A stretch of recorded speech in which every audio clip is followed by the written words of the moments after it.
Now let's talk about India. If you went to school here, I have a question for you. What did you enjoy doing in school? What did you enjoy the most? It could be playing during recess, going on class picnics, or taking tests. No judgments here. It doesn't matter what you choose. But if you were to repeat the same experiences today, chances are they would be marred. Thanks to the heat, temperatures are soaring in India. Several parts recorded their hottest April ever. And schools were affected. Students were exhausted. Some were coming home with nausea and headache. Some fainted. Many were unable to focus on exams. No wonder by the third week of April, people went into panic mode. Several schools shut down. Several states rather shut schools. It was a first for some. Many states revised school timings, but only for a few days. It was a band-aid solution, but the heat has only persisted. The month of May has brought no relief. Temperatures have reached 45 degrees Celsius in many places. Today, India's Weather Bureau issued a warning. It said the country is facing the second heat wave in 3 weeks. So schools are looking for band-aids again. Some states have advanced summer holidays. Others have changed timings yet again. In Jharkhand, for instance, schools will begin at 7 a.m. In Bihar at 6 a.m. It's a vicious loop and it's not ideal. But these are the solutions for now: revised timings and school closures. And India is hardly alone here. Climate change is a global reality. Temperatures are rising across the world. Heat waves are becoming more common. So uninterrupted school year is becoming uncommon. This is true across Europe and America, but especially so in Asia and North Africa.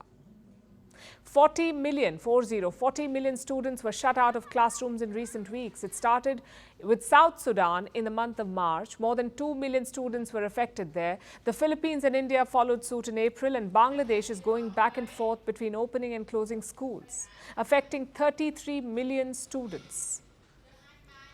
And they don't really have a choice because heat impairs the brain. It lowers a child's ability to focus and to process information. So education suffers. Students tend to perform worse in tests. They face the risk of health problems. And why just students? Teachers and parents suffer too. When the weather is so hot, it gives me a headache and I have difficulty staying to finish the class. I don't feel well and get lost on what to do first when the weather gets very hot. My home is far. My younger daughter's class breaks early, but the elder one is still in the school. Both of our two-way journeys by buses are tiresome due to the unbearable heat wave. Safe to say schools are unprepared to deal with extreme heat, but playing ping pong with school timings is hardly the best decision. It is short-sighted. Let's take the example of Bihar. If school starts at 6 a.m., students will have to be up before 5 a.m. and parents even earlier. It would mean punishment for working parents. Plus, despite early timings, most schools go on till 1:30 p.m. How's that for avoiding the heat? And these timings rarely stick. They change constantly and take a physical toll on children. Add to that school closures, which is widening learning gaps. Not just between schools that can shift to a digital mode and those that can't, but also between nations. 17% of the world's school-aged children are already out of school. Most of them live in Asia and Africa. Repeated school closures will only make this worse for them. It's a complex and urgent problem, and climate-proof education is a big ask. So maybe we can start small and face the facts. Extreme heat is only getting worse, so it is time to rethink, well, time and our daily schedules. For instance, Cambodia has cut school hours by 2. Students now get an afternoon break there. Then we have companies like L'Oreal and Nike. They allow employees to leave work in the afternoon.